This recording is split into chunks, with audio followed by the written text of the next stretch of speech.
Hi everyone and welcome to Perima's kitchen. Here's my load shedding chicken a la king done in 25 minutes using Knorr. And let's get straight to it. Simmer a teaspoon of ginger, garlic and some crushed green chili in some oil. Saute on a low heat to release all of those yummy flavors. Next, add your strips of chicken. Sear chicken on both sides. They won't take long to cook at all. And add a sprinkle of salt. If you haven't subscribed to my channel yet, I urge you to do so right now. So once your chicken is cooked, it'll break very easily. You can just try it with a piece and there you go. Next, let's get some veggies in. I added some sliced green peppers, followed by some sliced mushrooms.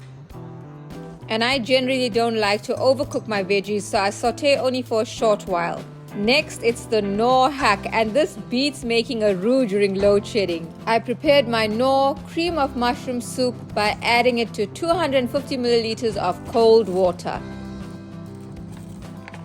Mix thoroughly and then you can add your mixture to your pot.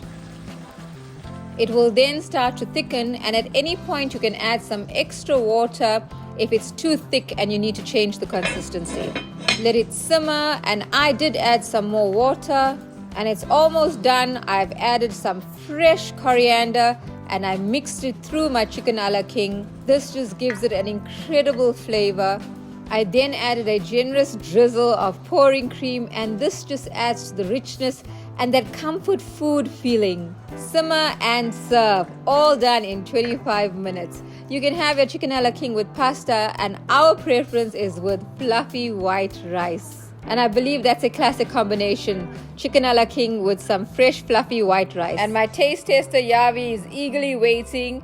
He loved it, and I'm sure you will too. Fam, don't forget to subscribe, like, hit that notification bell, and comment. I hope to see you again soon in Perima's kitchen. I am Selena.